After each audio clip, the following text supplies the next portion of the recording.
Welcome to the Innocents, where the innocent are not safe, and the wicked and guilty, well, we just don't know who they are.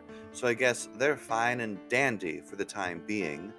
The serial killer with the clown mask and the masked voice is still afoot, while the tenants know something is afoul. And to make the matters worse, a fowl just flapped into the entrance of the Innocents, and George the doorman is chasing the bird around with a broom. Oh, it's quite the scene. Feathers are adrift, the phone is starting to ring off the hook, and that damn stain is returned once more. This is Blinding Innocence.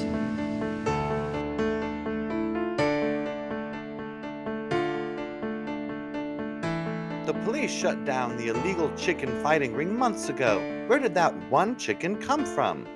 Oh, it was Tedford Hootenboots, one of the minor characters. He rescued the chicken. George is talking to him right now about how that's just not allowed in such a place. Oh, George just said, "You can leave the innocents and eat trash like Cracker Barrel and go to Airbnbs with tractors, but you will not bring that trash back here." Ooh, I can't believe George just said that. Not cool, George the doorman. Not cool. How are you going to gain the respect of the tenants as the new superintendent if you treat them like that? I'm a bit worried for George, but not as worried as some of the other tenants. It's time to see if they're even still alive.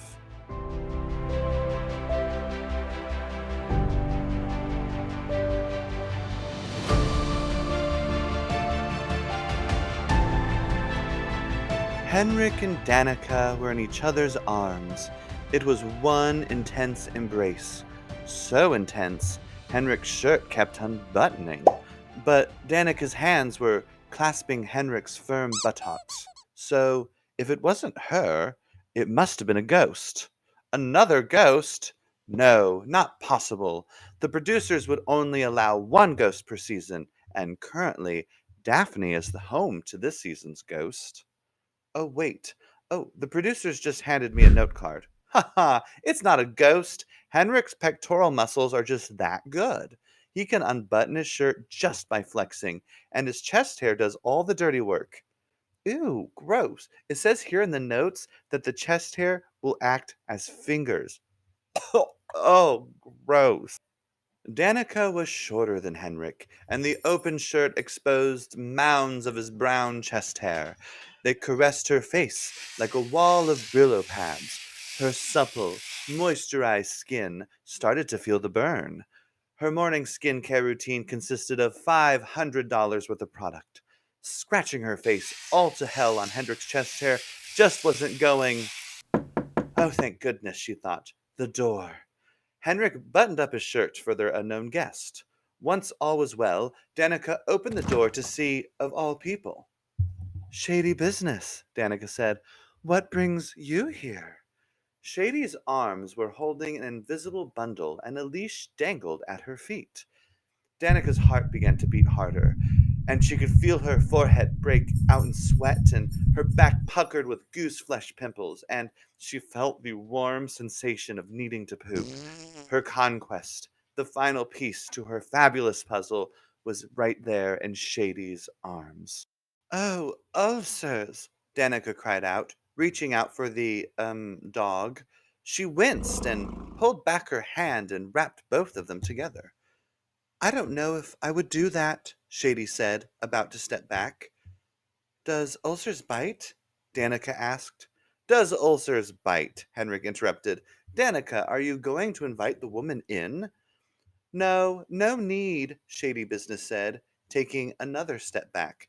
I'm just here, well, to tell you, inform you, in fact, that, well, after talking to my psychic and then checking my tarot cards and then calling Dionne Warwick and her psychic friends, that, Danica, you're next. With that, Shady Business's eyes went wide, and she darted away from Danica and Henrik. Danica shut the door.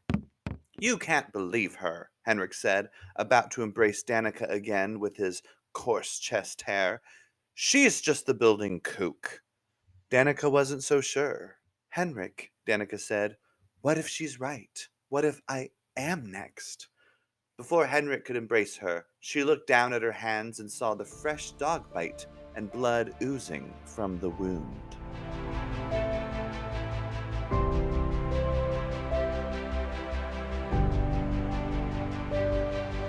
If Blinding Innocence had enough money, Dionne Warwick would totally be the narrator. Sadly, you just get me. And I don't come with a Psychic Friends network. Instead, I just come with LinkedIn. And apparently, I should accept my roommate and his mom's LinkedIn request. My 6 degrees of Kevin Bacon power puts me nowhere near Dionne Warwick. Sadly, my 6 degrees of fame is just one person away from one of those teen moms from MTV. I hope the producers can't hear me. I really don't want one of them on the set. Ugh. But enough of my pain. We haven't seen Jonathon Nightingale in a while, have we?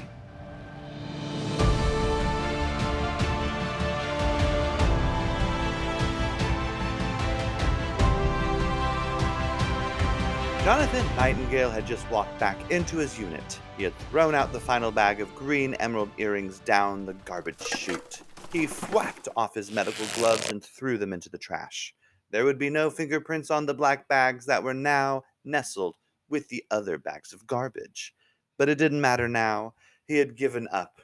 With the third murder, news was already circulating that Nards and Wiener were ignoring that the earrings even existed.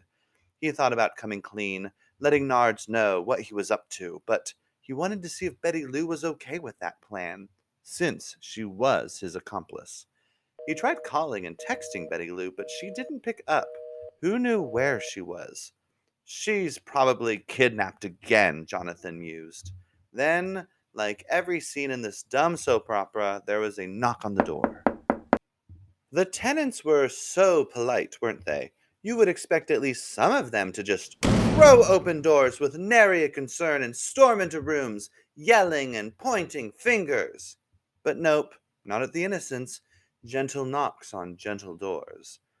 Jonathan answered and was greeted by the tired eyes of Inspector Nards. His shoulders were slumped and his monocle dangled down by his waist. Nards, I was just thinking about you, Jonathan said.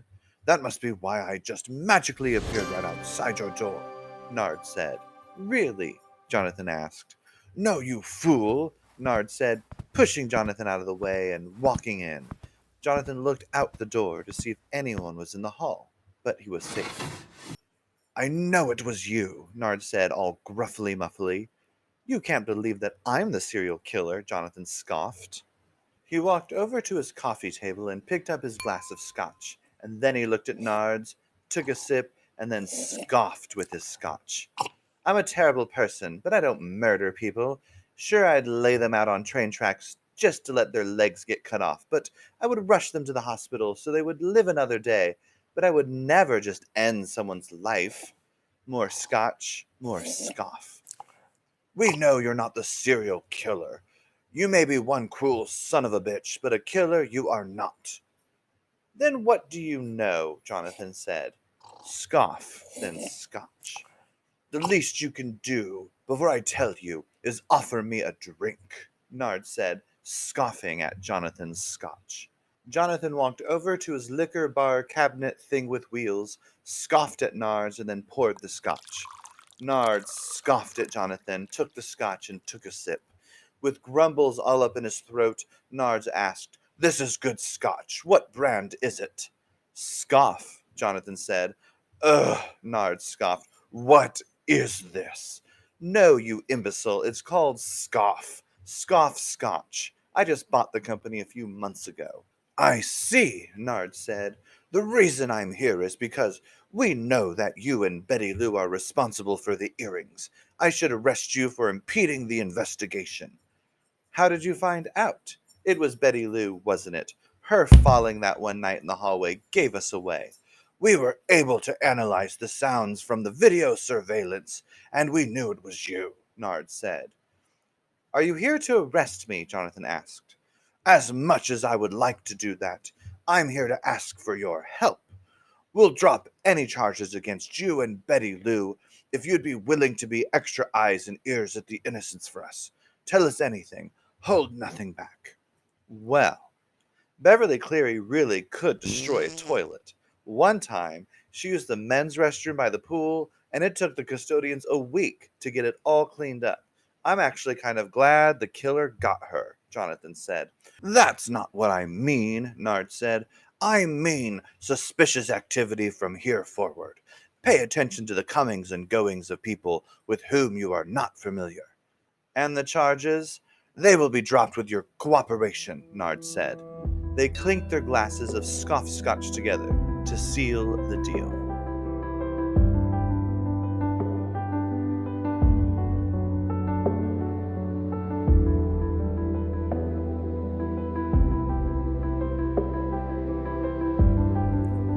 You know we're coming close to the end of a season when the good guys and the bad guys put aside their differences and decide to work together. Then you begin to wonder, will one of them turn on the other? Will they both make it out alive? Have they just put their lives even more at stake? Could one of them possibly be the serial killer? Will they become best friends after this and have sleepovers? OMG, they're going to have pillow fights. Let's just hope that the producers don't do a spin off show with Nards, Wiener, and Jonathan. Who knows what terrible name it would have?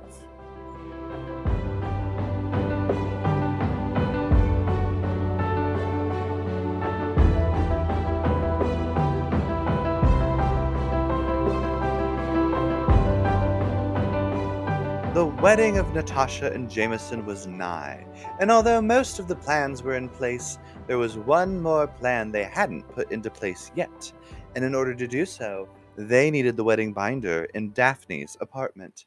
And do you know what they did? They went to Daphne's door and they knocked on it. Ah! Daphne opened the door, her brown curls in disarray. Her silken robe was wrapped, albeit loosely, around her body. Daphne, you look like Sigourney Weaver at the end of Ghostbusters. Are you having an affair with Zool? Natasha waltzed into the room, Jameson following, and Natasha whisked open the curtains to allow light in. Daphne covered her face, her hands became claws, and she hissed. How dare you speak of Zool in such a manner? Daphne hissed. Natasha placed her purse down at the table in the corner of the room, right next to the giant wedding planner. Honey, she was kidding, Jameson said. Natasha, my dear, you weren't making fun of Zool, were you? Daphne, you should know that Zool's my favorite part of Ghostbusters. I mean, if I were to be possessed by some demon ghost thing, I'd totally want it to be Zool. Zool does a body good. Daphne's eyes darted toward Natasha, and they started to darken. Natasha backed away when she saw that Daphne's eye sockets were pits of black nothingness. My name is not Daphne. Daphne said, her voice deep and scary like Sigourney Weaver's voice at the end of Ghostbusters. Natasha, but perhaps we should go. Daphne's not herself, Jameson said, walking toward Natasha to grab her. My name is Deborah Cleverpatch. Daphne, or Deborah, or Zool, or whatever name she wanted to be called, reached out her arm and then waved her hand. Jameson flew across the room, tumbled over the coffee table, knocking everything off of it, and landed on the ground. Good work, Jameson. Keep distracting her, Natasha shouted. She hopped over to the binder, pulled something out of her purse, attached it to something on the back of the binder, closed it, and then threw the purse back over her shoulder. Daphne and darling, we just wanted to check a quick detail in the binder. You've been awfully hard to get a hold of lately, and with the wedding just a few weeks away. I am Deborah Cleverpatch. Natasha ran over to Jameson, pulled him off from the floor, and they both stumbled out of Daphne's complex, the door slamming behind them. Then the walls and the floors of the Innocents began to rumble and shake as Daphne roared.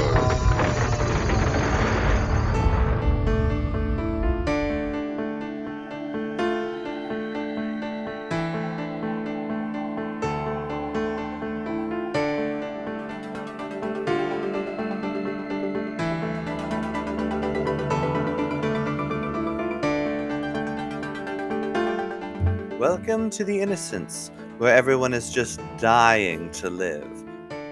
Will Shadie Business's prediction come true? Is Danica to be the next victim?